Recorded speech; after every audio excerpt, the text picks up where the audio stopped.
오늘 하나님께서 우리에게 주신 말씀은 사도행전 27장 27절에서 44절까지의 말씀입니다. 하나님의 말씀을 봉독하겠습니다.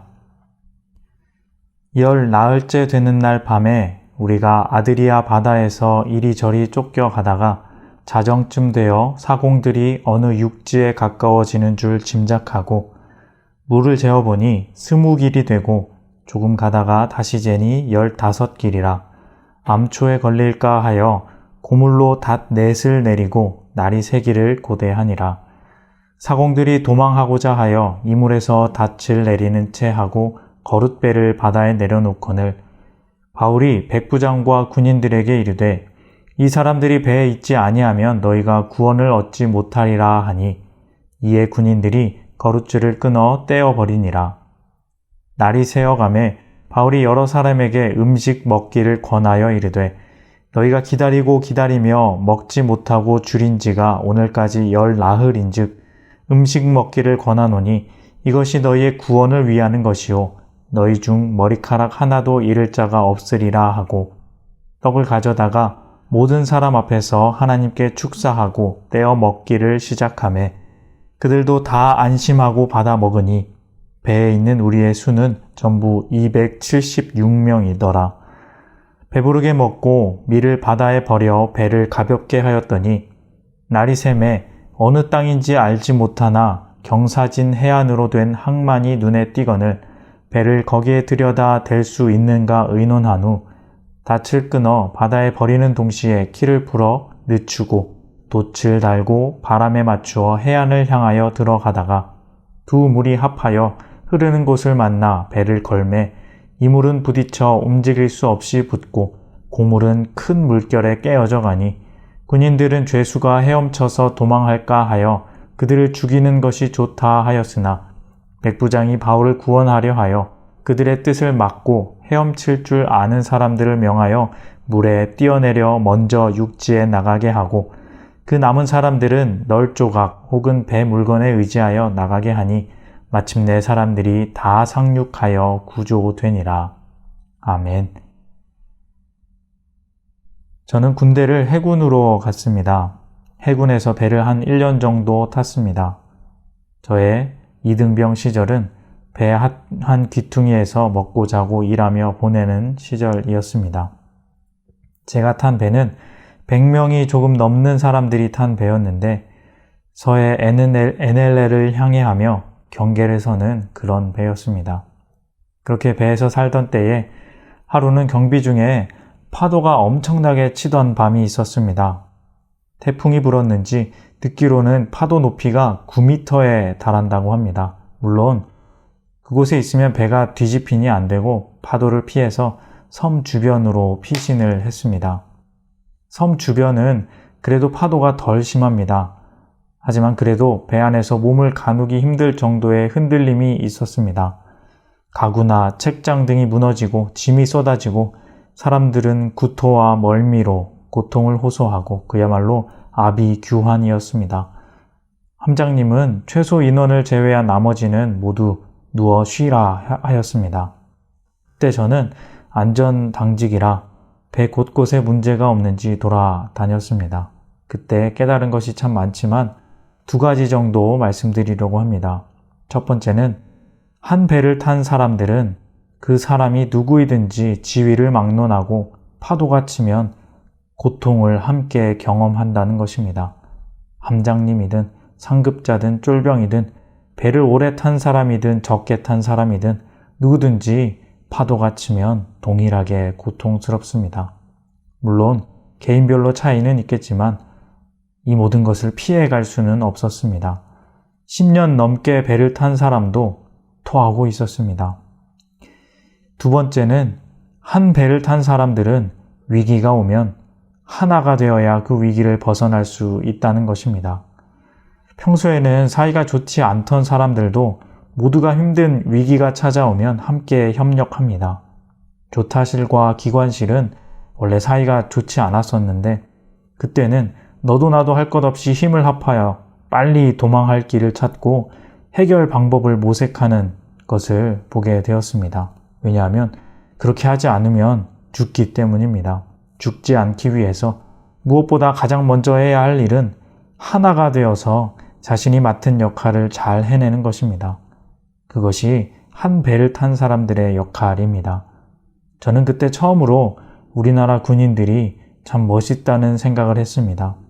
평소에는 일도 안 하고 게으름만 피우면서 시키기만 하는 그런 사람들이었는데 막상 위기가 닥치니까 가장 먼저 나서서 앞에서 일하는 모습이 보였고 그게 이 배가 안전하다 여기게 되는 가장 큰 이유였습니다. 그러한 경험을 가지고 오늘의 말씀을 보게 됩니다. 이전까지의 말씀은 무슨 내용이냐면 바울이 예루살렘에서 재판을 받고 로마로 상소하여서 로마로 호송됩니다. 그때 바울은 다른 죄인들과 함께 배를 타고 호송이 되는데 그때 이 배를 타고 가다가 유라굴로라는 광풍을 만나서 배가 전복될 위기에 처합니다. 배에 짐을 내다 버리고 그렇게 몇 날 며칠을 바람에 쫓겨 생사를 오가는 항해를 계속합니다. 열흘이 넘게 먹지도 못하고 사람들은 점점 희망을 잃어갑니다. 사망의 그늘 앞에서 그저 목숨만 겨우 부지하고 있는 것입니다. 그런데 바울은 희망을 잃지 말라고 우리가 다 살 것이라고 사람들을 격려하고 힘을 북돋아 줍니다.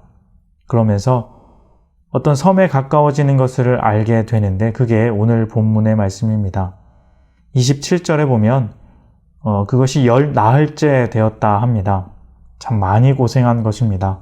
그런데 배를 모는 사공들은 가장 먼저 섬이 가까이 왔다는 것을 깨닫습니다. 제가 그랬던 것처럼 파도가 칠 때 가장 먼저 해야 하는 것은 섬 가까이 가야 합니다. 섬 가까이 가면 사는 것입니다. 그런데 사공들은 그것을 먼저 깨닫고 조용히 도망치려 합니다. 줄을 내려 거룻배를 띄우고 거기로 도망치려는 것입니다. 그걸 보고 바울이 말합니다. 31절입니다. 바울이 백부장과 군인들에게 이르되 이 사람들이 배에 있지 아니하면 너희가 구원을 얻지 못하리라 하니 그렇게 거룻줄을 끊어버려서 사공들이 도망치지 못하게 합니다.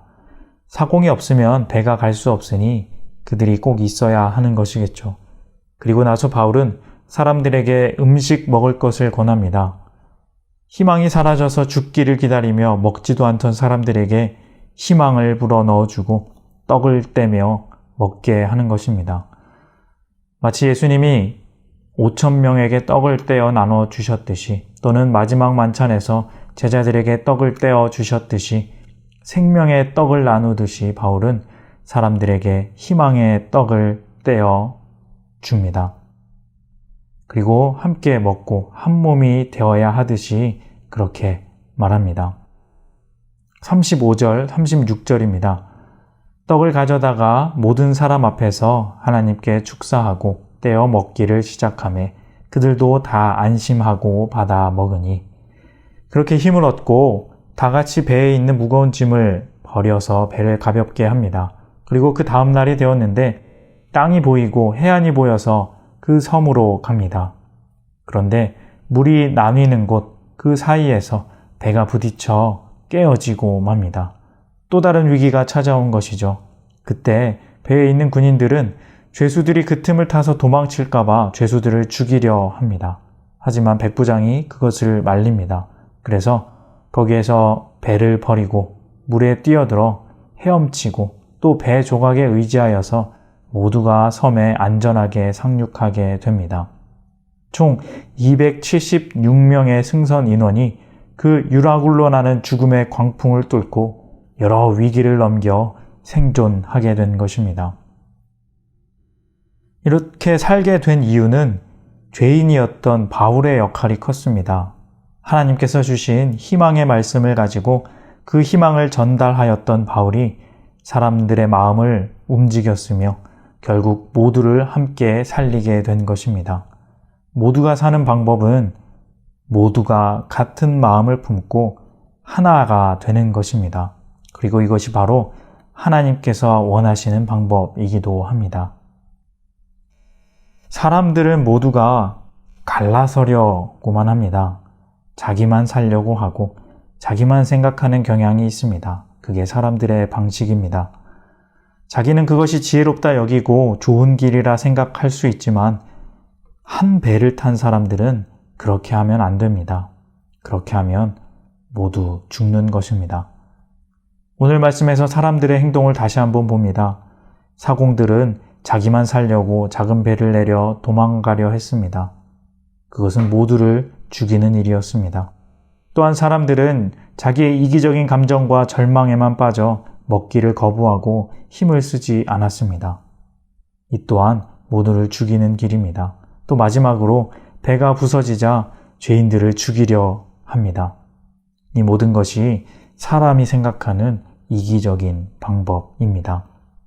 하지만 하나님은 바울과 또 백부장을 통해 이 모든 일들을 막습니다. 그리고 모두가 구원을 얻게 하십니다. 배를 탄 모두가 사는 것, 이것이 바로 하나님의 뜻입니다. 사랑하는 성도님 여러분, 우리도 세상을 살아가면서 한 배를 탄 것이 참 많습니다. 영은 교회라는 한 배를 탔고, 크게는 대한민국이라는 배를 탔고, 작게는 가정이라는 한 배를 탔습니다. 그런데 사람들은 늘 그렇듯 자기만 생각하고 하나됨을 거부하는 방향으로 갑니다. 하지만 하나님의 뜻은 그것이 아닙니다. 한 배를 탄 사람들은 하나가 되어야 합니다. 그것이 결국은 생명을 살리고 모두를 살리는 길이 됩니다. 이미 하나님께서 먼저 보여주셨습니다. 아들과 사랑으로 하나가 되시고 그 이생의 사랑으로 우리를 버리지 않으셨습니다. 모두의 생명을 살리셨습니다. 우리도 그 사랑을 본받아 우리 인생의 여러 배들의 항해에서 하나님의 뜻대로 하나가 되기를 원합니다. 인간적인 뜻대로 갈라서고 자기만 생각하여 어리석게 죽음으로 나아가는 것이 아니라 예수님 사랑으로 하나 되고 희생하여 정말 모두가 사는 생명의 길로 나아가는 그 하나님의 항로로 나아가는 우리의 가정이 되시길, 우리의 교회가 되시길, 그리고 우리 나라가 되기를 주님의 이름으로 소망합니다. 기도하겠습니다. 하나님 아버지 감사합니다. 성부, 성자, 성령 하나님께서 먼저 사랑으로 하나가 되어주시고 그 사랑을 우리에게 보이시고 가르쳐 주시니 참으로 감사드립니다. 부족한 우리의 인생길에서 귀한 하나님의 사랑하시는 사람들이 한 배를 타고 인생의 항해를 하는데 우리가 하나님의 방법대로 살아가기를 원합니다. 우리의 생각대로 이기적으로 갈라서고 나만 생각하며 죽음의 길로 가는 것이 아니라 하나님 가르쳐 주신 사랑의 길로 하나가 되어 나아가게 하여 주시옵소서. 모두가 살아나는 생명이 넘치는 삶 살아가게 하여 주시옵소서. 예수님의 이름으로 기도합니다. 아멘.